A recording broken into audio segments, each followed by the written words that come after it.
तो वहीं कहीं महामारी का दौर है, आर्थिक तंगी और चिंता का चढ़ता पारा। आज के समय में ऐसे न जाने कितनी समस्याएं हैं जिनसे लोग जूझ रहे हैं, और सबसे आम समस्या है ऑफिस स्ट्रेस, जिसे लगातार लोग गंभीरता से नहीं लेते हैं, पर अधिकतर लोग ऑफिस डिप्रेशन का शिकार होते हैं। इसी पर एक रिपोर्ट देखिए।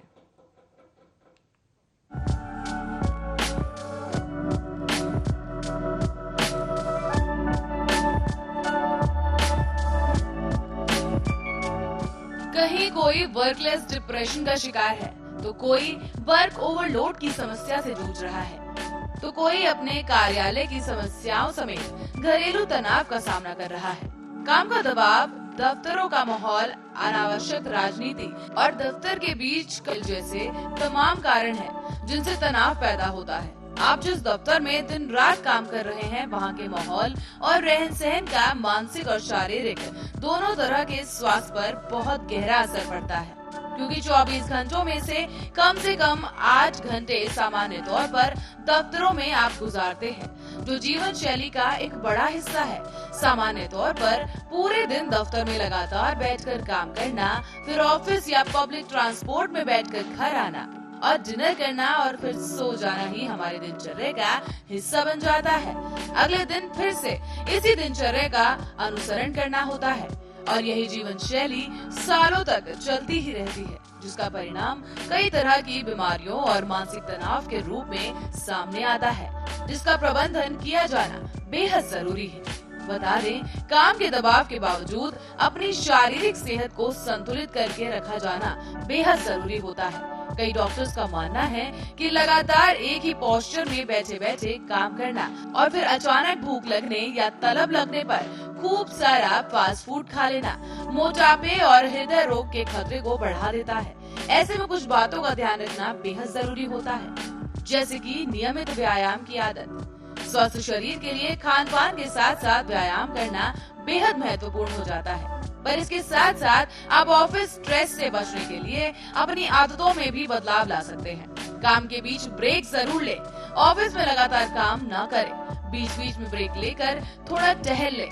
इसके अलावा रिलैक्स होने के लिए सीधे खड़े होकर अपने हाथों को इधर उधर घुमाएं और कोशिश करें कि इस दौरान अपनी ऑफिस में अपने सहयोगियों के साथ भी बातचीत करते रहें। तो वहीं आप काम की एक सूची बना लें, इससे काम में लगने वाला समय का पता चल जाता है। इसके अलावा हर काम को बराबर समय भी मिल जाएगा और कोई भी काम नहीं छूटेगा और इससे काफी हद तक तनाव कम हो जाएगा। ऑफिस में एक साथ एक ही काम को करें।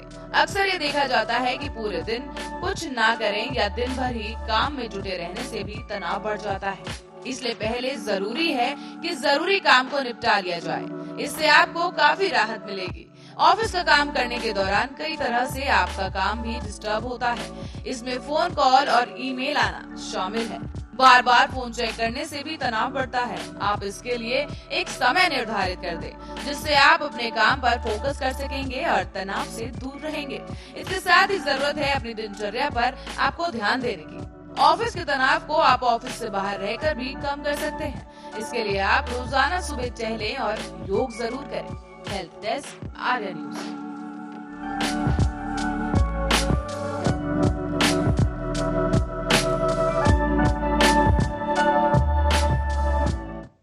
और वहीं रोग नियंत्रण और रोकथाम केंद्र ने भी कुछ दिन पहले भारत के संबंध में एक चेतावनी जारी की थी। उसने भी भारत के संबंध में स्तर 4 का यात्री संबंधी स्वास्थ्य नोटिस अपने नागरिकों के लिए जारी किया था। विदेश विभाग ने यात्रा परामर्श में कहा कि कोविड-19 के कारण मालदीव की यात्रा न करें। क्या है पूरा मामला, देखिए इस रिपोर्ट में।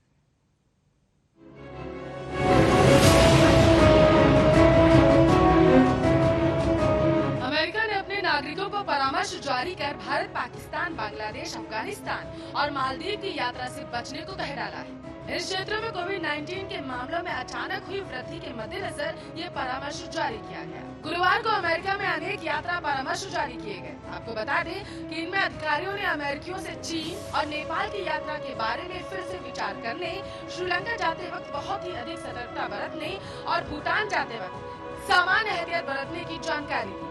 इसमें भूटान को यात्रा के लिहाज से श्रेष्ठ माना गया है, जो विदेश यात्रा के लिए सुरक्षित स्तर है। भारत, पाकिस्तान, अफगानिस्तान, बांग्लादेश और मालदीव को स्तर 4 पर रखा गया। जिसका मतलब है कि अमेरिकी वासियों को इन देशों की यात्रा नहीं करने दी जाएगी। भारत के बारे में यात्रा परामर्श जारी करते हुए विदेश विभाग ने कहा, कोविड-19 अपराध और आतंकवाद के कारण भारत की यात्रा न करें। इससे पहले रोग नियंत्रण और रोकथाम केंद्र ने भी कुछ दिन पहले भारत के संबंध में इसी तरह की चेतावनी जारी की थी। उन्होंने भी कहा था, भारत के संबंध में स्तर 4 की यात्रा संबंधी स्वास्थ्य नोटिस जारी की गई है। विदेश विभाग ने यात्रा परामर्श में कहा, कोविड-19 के कारण मालदीव की यात्रा न करें। आतंकवाद के कारण मालदीव में अतिरिक्त सतर्कता बरते। कोरोना वायरस के कारण पाकिस्तान की यात्रा न करें। आतंकवाद और जातीय हिंसा के कारण वहां जाने से पहले फिर से एक बार विचार विमर्श करें। इसमें कहा गया है कि पाकिस्तान में आतंकवादी समूह लगातार हमलों की साजिश रच रहे हैं। इस बीच कनाडा ने भी भारत और पाकिस्तान में कोविड-19 के बढ़ते मामलों के मद्देनजर इन देशों से सभी यात्री उड़ानों पर 30 दिन की रोक लगा दी है। परिवहन मंत्री उमर अल गाबरा ने कहा है कि प्रतिबंध गुरुवार से प्रभाव में आ जाएगा। आपको बता दें कि भारत में गुरुवार को कोविड-19 के अब तक के सर्वाधिक 3 लाख से ज्यादा मामले सामने आ चुके हैं। संक्रमितों की संख्या बढ़कर 1,59,30,965 हो चुकी है। दुनिया के किसी भी देश में एक दिन में कोरोना वायरस संक्रमण का यह सबसे सर्वाधिक आंकड़ा माना जा रहा है। आपकी जानकारी के लिए आपको बताते चले कि कनाडा ने भी गुरुवार को भारत और पाकिस्तान से आने वाली सभी पैसेंजर फ्लाइट्स को 30 दिनों के लिए सस्पेंड कर दिया।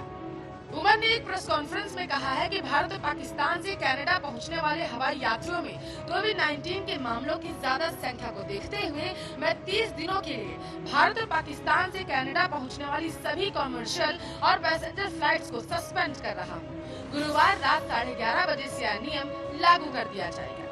हालांकि आपको बता दें कि उमर ने ये भी कहा है कि यह बैन कार्गो फ्लाइट्स पर लागू नहीं होगा, ताकि टीकों, पीपीई किट और अन्य आवश्यक सामानों की निरंतर शिपमेंट सुनिश्चित की जा सके। वहीं कनाडाई स्वास्थ्य मंत्री पैटी हल्दू ने भी कहा है, कुल मिलाकर कनाडा में केवल 1.8% यात्री कोरोना वायरस पॉजिटिव पाए गए। उन्होंने कहा कि कनाडा की हालिया फ्लाइट्स में से भारतीयों का 20% शेयर है, लेकिन इनमें से 50% से ज्यादा लोग संक्रमित पाए जा रहे हैं। इसी तरह से पाकिस्तान से आने वाली फ्लाइट्स में भी संक्रमण के ज्यादा मामले आ चुके हैं। कनाडा ने पिछले साल दिसंबर में ब्रिटेन में कोविड के नए वेरिएंट के आने के बाद कुछ समय के लिए ब्रिटेन की फ्लाइट सस्पेंड कर दी थी। आपकी जानकारी के लिए आपको बताते चले कि कनाडा की तरह कई दूसरे देश भी पहले ऐसी घोषणाएं कर चुके हैं। संयुक्त अरब अमीरात ने गुरुवार को भारत से सभी फ्लाइट्स को सस्पेंड करने की घोषणा कर दी। ब्रिटेन ने भी इस सप्ताह भारत से यात्रियों की एंट्री पर बैन लगा दी। वहीं फ्रांस ने भी 10 दिन का क्वारंटीन अनिवार्य कर दिया है।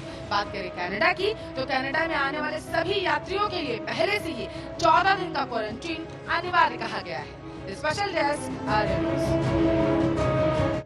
और इसी के साथ ही फिलहाल के लिए खबरों में बस इतना ही। आप देखते रहिए आर्या न्यूज।